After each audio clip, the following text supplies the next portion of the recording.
Okay, all right, I have a treat for you all. I have a treat for you. So, my buddy Trey Watson, who is, Jesus Christ, how the hell do I sum up their biography? Like, they're a musician. Let's start there. They're a musician, and they're part of Pentakill over in League of Legends land, where they performed like on the latest Pentakill album, like did a whole part on that one to help write a bunch of the songs. They have been a music producer on God knows how many things. They collaborate often with Caleb Hiles, with a bunch of YouTube musicians.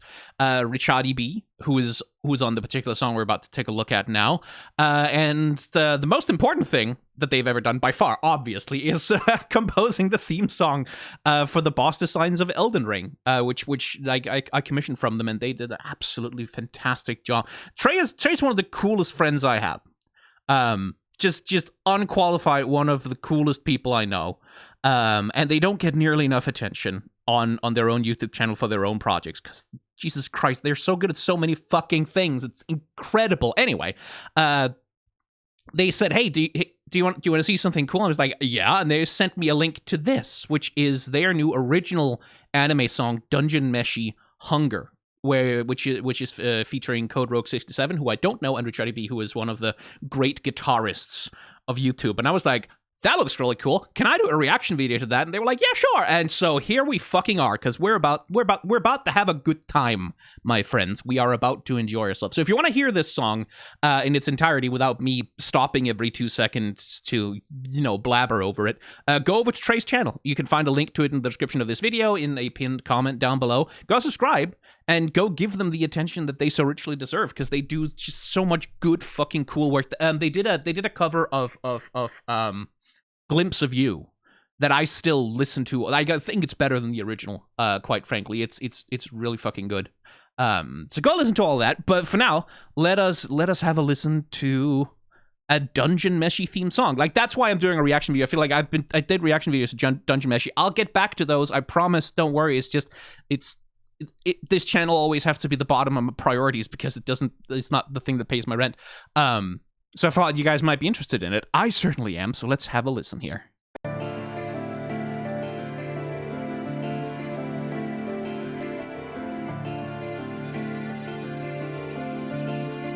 Okay. Anticipating the, building up to it.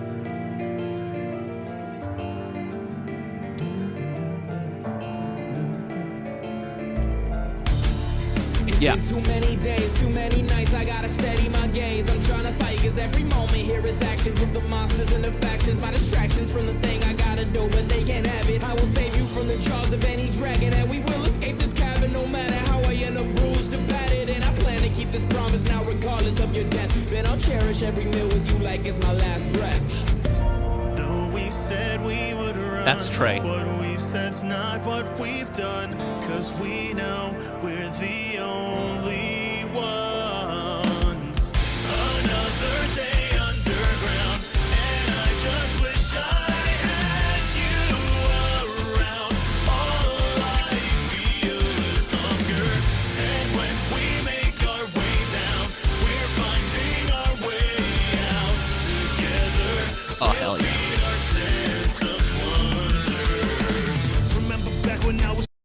Okay, that fucking rules. Okay, hang on. Let's take a look at those lyrics for a sec. First of all, the editing here also. I shouldn't say, this brings me right the fuck back to being like a teenager and like downloading some horribly compressed like terrible bitrate lo-fi upload of like an anime music video off of some shit like Kazaa or LimeWire, and like infected my computer with a virus in the process, I'm sure. And that's one thing, is like people I sometimes see people sort of bemoaning that, oh my god, anime music videos are kind of gone, and like they used to be such an art form. They're still here, right? It's just sometimes now they're like more like their original music, but like I see a lot of the legacy in that, in like the editing specifically. I'm thinking about this here, like the way that they're using like a bunch of filters, and I don't know if there's a credit on the editor who did this video, but like they're doing a real good job. Maybe it's Trey, I don't know. because Trey is fucking multidisciplinary. Trey can do fucking anything. Like this brings me right back to that vibe. Like that vibe of like loading up a real cool anime music video of some cartoon, like for some anime that I've only seen half the episodes of because like I can only find like part one of each one of them on YouTube. And like being exposed to some kind of song that I'd never heard about before from some band, like because that used to be, kids, you don't know, before Spotify, that used to be how back in my day, I was when we wanted to find some music by any artist, we would download an anime music video and we wouldn't know where it was from because it was always labeled with the wrong artist. I have a friend who for the longest time used to think that Flagpole Sitta was a Blink-182 song because it was mislabeled on an AMV that they really liked. And I bunch of songs that used to be in my music library with like the wrong band name on it because there was an AMV with like the wrong labeling on it. But anyway, this just brought me right back to that. But like, okay, so like we have this slow, I don't know if it's acoustic guitar. I think there's some piano in there. And then like these rising string sections that's just sort of slowly building it up, right? And we have like, again, the editing is really good because like we're flashing back and forth between, like we have the blinking open eyes moment like right after Fallon has teleported the party out of the dungeon, right? And that's like where we have like all the overlay over, and that's like it's flashback, right? This is the past. Then we cut to the present where like all of the sort of film grain stuff is not there. And like, so the buildup of the song is being connected with like that slow realization of, oh my god, Fallon is fucking gone.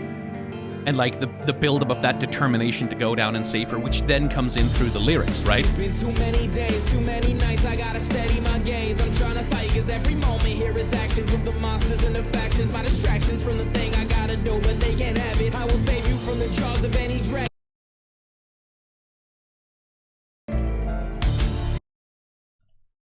Okay, I can't. God damn it! I should probably put this in Premiere Pro so I can skip through it easily. Too many days, too many nights, I gotta too many nights, I gotta steady my gaze. I'm trying to fight. Every moment here is action, and that's a very true thing, right? Like it's part of the thematic underpinning of Dungeon Meshi is the struggle through the dungeon, right? Like which is one of the things like. And this, like, I haven't watched the newest episodes, but I think they actually kind of dive into and deal with some of that later on down the line in the story, which is this thing of, like, going into the dungeon, going down adventuring when you're not eating all the monsters, like the Toadin party has ended up doing, is like this endurance test, right? Like, it's this long, hard trek of, like, conserving and being really careful about your food, and like every moment of it is a struggle. So like that, and that they're leveraging that here. Every moment here is action. Cause the monsters and the factions, my distractions from the thing I gotta do, but they can't have it. I will save you from the jaws of any dragon, and we will escape this cabin no matter how I end up bruised and battered. And I plan to keep this promise now, regardless of your death. Then I'll cherish every meal with you like it's my last breath. There's also a connection I think that is made in Dungeon Meshi between like breathing and eating, right? Because it's all like you can. Dungeon Meshi has this central idea running through about like the role and the purpose of consumption, right? Like eating and being eaten, consuming and being consumed, which is something that runs through. Like that's there both with the food, but it's also there with like mana and magic, and it's there. I think it's kind of there with this. I'm trying to think ahead to a part in the manga that they haven't gotten to yet, but it's been too long since I read it, so I'm sort of struggling to recall the specifics, but like like cherish every meal like it's my last breath is like, oh right, like it draws that connection between like part of the reason. This is one of the things Laios gets into a fight with Toshiro about, right? Like, is the Toshiro has been like pushing himself, running ragged to get down into the dungeon to try and save Fallon. Like he hasn't been eating, he hasn't been sleeping, he hasn't been taking care of himself, and that's part of the thing that they fight over. Is that Laios goes like, you're not taking this fucking seriously if you're not eating, if you're not right, and that's part of the thing that Senshi tries to teach the parties, like the importance of cherishing these meals and cherishing this food, right? That the act of sharing food is sacred. Though we said we would run, what we said's not what we've done, 'cause we know we're the only ones. Another day underground,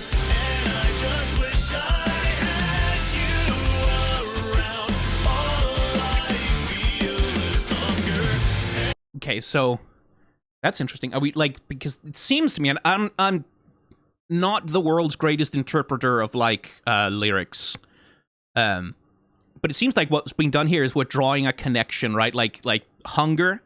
But then hunger is also like, because, and that's something that Dungeon Meshi does too. Like, it draws a very explicit connection between the idea of hunger and like ambition, hunger and want, hunger and desire, all kinds of desire, right? Romantic, erotic, but also like platonic desire, also like the desire that comes from like familial love. The desire to save Fallon is, in the narrative of Dungeon Meshi, also a kind of hunger, right? Like, and like Dungeon Meshi is very, very explicit about drawing the connections for this. So interesting to bring that in. I think it's very cool to bring that into the lyrics as well. We make our way down, we're finding our way out. Together, we'll feed our sense of wonder. And feed our sense of wonder. Very good. Like bringing in that thing of, yeah. Remember back when I was just an adolescent, fearing everything. Hearing we can leave felt like a blessing. Things are different now. No longer that kid forever stressing, but I got some questions from my past existing in the present. Tell me, should I worry about the truth of what kept me alive? Was I dead weight or was I misreading the vibe? Gotta. That ties in very like, yeah. Hang on. Let me go through that again. We'll feed our sense of wonder. Remember back when I was just an adolescent, Yeah, fearing everything. everything. Hearing we can leave felt like a blessing. Yeah, that's okay. I don't think the anime has gotten to this bit yet. I don't know because I haven't watched the newest episodes, which annoys me. I've been really fucking dying to, but I have all this other work I need to do. I think they did talk a little bit about in the anime already, like this like narrative, because that's another thing that Dungeon Meshi is also kind of about. It is also a coming of age story in a way, especially for Laios, but like for all of them. Like there's a growing up and a development thing that's going on. So like hearing we could leave felt like a blessing. Things are different now. Yeah. Things are different now. No longer that kid forever stressing, but I got some questions from my past existing in the present. Tell me, should I worry about the truth of what kept me alive? Was I dead weight or was I misreading the vibe? Misreading the vibe. That's very much the Laios thing, right? Like, was I dead weight or was I misreading the vibe? That seems to go into like his Laios' anxiety specifically, and Laios' problems communicating with people who don't see the world the same way that he does. Because like that's one of the things about Laios, like there's a very, very heavy autistic coding to him, like especially in the way that he has trouble reading other people in like the way that sort of he's expected to be able to read them. He has trouble sort of understanding hidden meanings, and has like his obsessions that sort of take over, like that frame his entire way of thinking, like a special interest. Okay.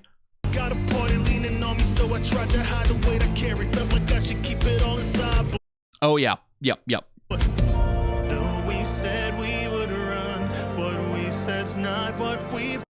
That's another thing. Like what we've said is not what we've done. That's a thing that comes back in, like especially with Chilchuck, who's in frame right now. Like Chilchuck keeps insisting, right? Like, oh, these fucking idiots, I'm gonna leave them behind. I don't have any duty to you people. I don't need to be here. Like I'm preserving myself. I'm trying to be sensible. Fuck you, whatever. But like for him, that comes from that deep well of like care. Right?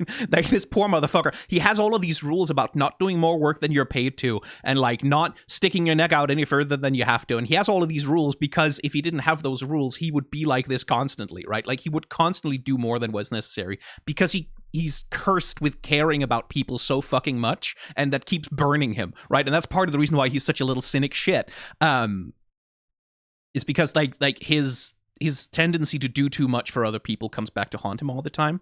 Weight or was I misreading the vibe? Got a party leaning on me, so I tried to hide the weight I carry. Felt like I should keep it all inside. Felt like I should keep it all inside. Yeah, that also it like feels very much like. Again, I'm not really the greatest lyrics analyst, sort of sitting on my feet like that, but that feels very real to. Like Laios to Toshiro, like to, because like when we look back at the party in the flashbacks that we get this sense of like a party that was like functional, but had a lot of unspoken things going on between them that were never really properly verbalized. And that's part of the reason why the party fell apart after Fallon's death, is because like there was this disconnect between them. And that's part of what Dungeon Meshi, again, coming back to the metaphor of food in Dungeon Meshi, right? Like this is something we see over and over and over again throughout the whole of the first season, is sharing food together, eating of the same stuff, and thus becoming made of the same stuff, making food together. It binds people together in a communal way that like creates these really unbreakable bonds between them, and food sort of becomes the metaphor for like building this, like for everyone coming together and becoming symbolically made of the same stuff, right? Like made from the same food that they have eaten, cooked, cleaned, like hunted together.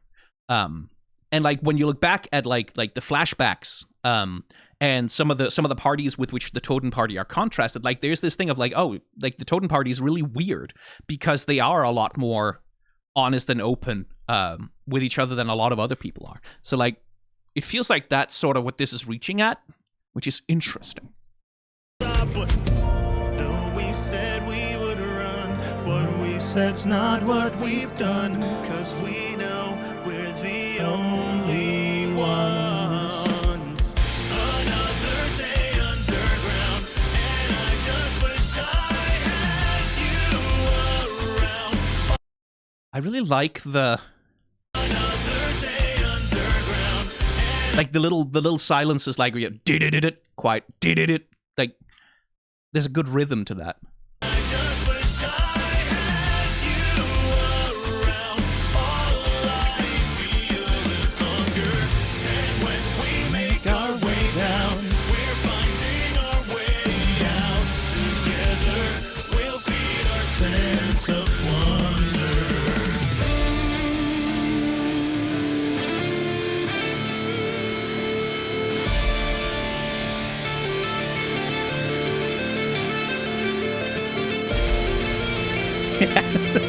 Oh fuck yeah, the allergy episode.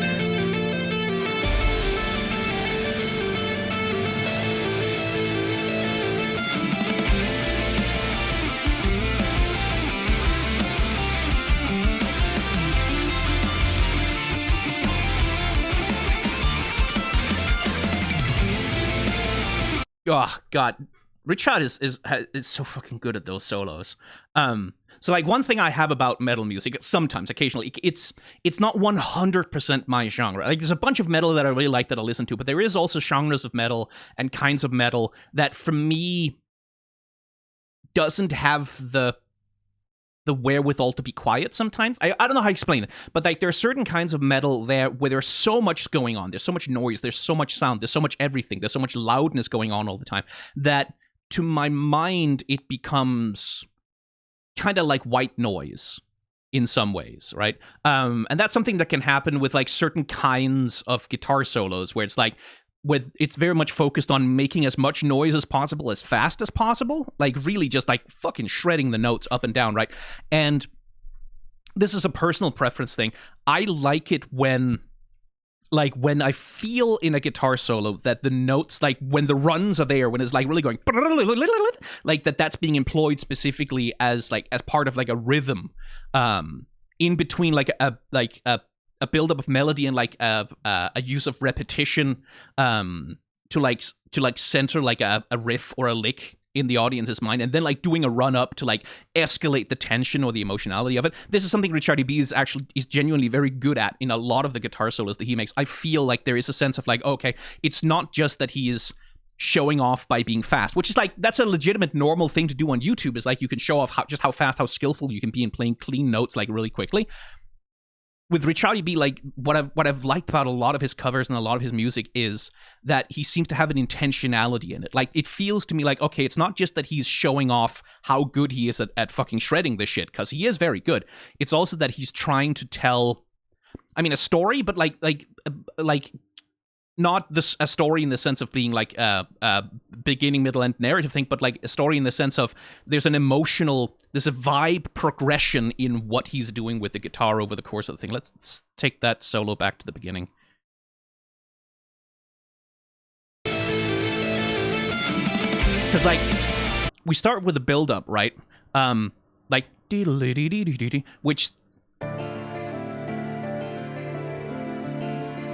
which to me like sort of feels like it's echoing the opening a little bit, like where we have like this slow, like this repetitive motif that's sort of running, and we have like the strings building up to the tension in it, and it sort of feels like the solo is doing kind of the same thing.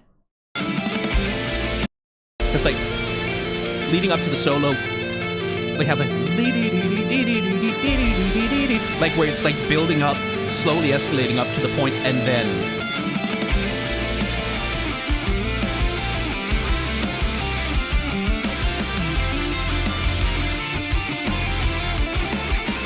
right, and like it starts like like it starts by sort of mirroring the structure of that like lead up with like that little, and then here like that's when we get the jump, right? Like when we launch into the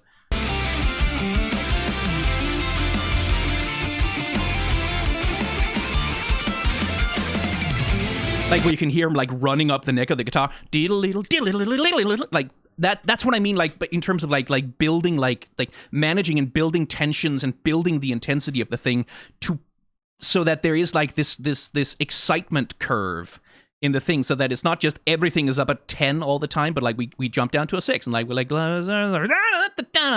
that kind of thing. That's something I when I find metal music that I like, it tends to be music that does that considers like the intensity arc of the song. And this is something I've always liked about Richard's solos and like the way that he approaches composition.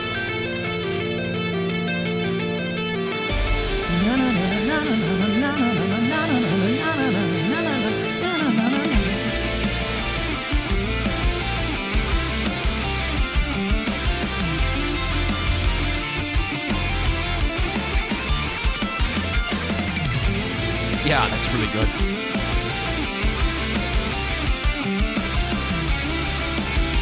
Ooh.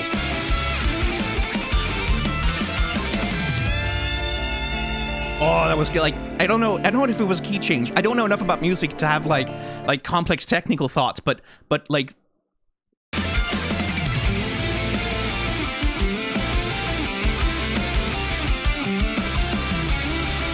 there, like it changes. It's something about changes the harmony, goes to another chord. I don't know what it is, but like that little modulation there.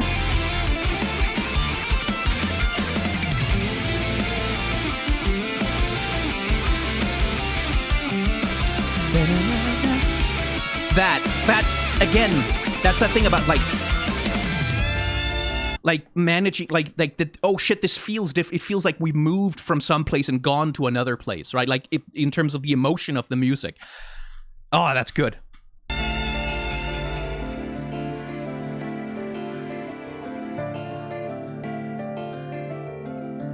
And then like we return to like the thing that was a build up in the beginning now becoming the thing that leads us out of it, right? Shit, that's good. Fuck yeah. I really do. I don't know enough about either music theory or and I'm not good at like analyzing lyrics on my feet in this way. But I just Trey is so fucking cool. They do such cool shit. And I just wanted to share it with you because I really fucking enjoy it. I am gonna get them to send me like a uncompressed like FLAC lossless of these, because like one thing about YouTube compression that I hate, and there's nothing anyone can do about it, but YouTube compression is rough on music. It is especially rough on like metal music. I find like it deadens the drums a lot is something I find. So I wanna listen to the fucking uncompressed version of this because I have some really good headphones that can reproduce that. My point being, if the music sounds a bit scuffed in this particular video here, it's because it's been through the YouTube compression mill twice now, right? Which has a tendency to flatten music kind of a lot. And also they have this new function that they introduced recently. I have turned it off, stable volume, which is like probably really good for like if you want a video essay where the volume doesn't fuck around too much and you're listening to it while you sleep or whatever. But YouTube fucks around a lot with the quality of the audio and things they upload with, which really annoys me because like especially music like this kind of needs that full uncompressed space to play around, or at least like fucking 320 kilobytes per second MP3 compression, like at least, right? God, like I miss, like sometimes I miss AMVs, right? Like I miss being a teenager finding new music by finding a cool AMV by some like absurdly talented 15-year-old editor, like who just makes Linkin Park sound look like the coolest shit ever, by like matching the vibe of a song to like anime clips and shit like that. But you know, they're still here.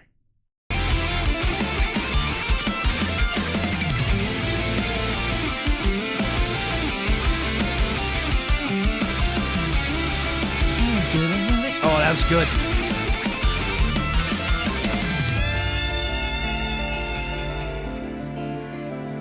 And like ending with like with the characters sharing meals, taking care of each other. Yeah. That's like also the thing of like the video itself has like a good arc, like through the intensity and the difficulty, and like book ending that with like connections made between people through food. It's like, yeah, that's like a solid way to do that. Ah, fuck, that rolled. Anyway, I just wanted to share with you a cool song by some cool people. That's all I wanted to do.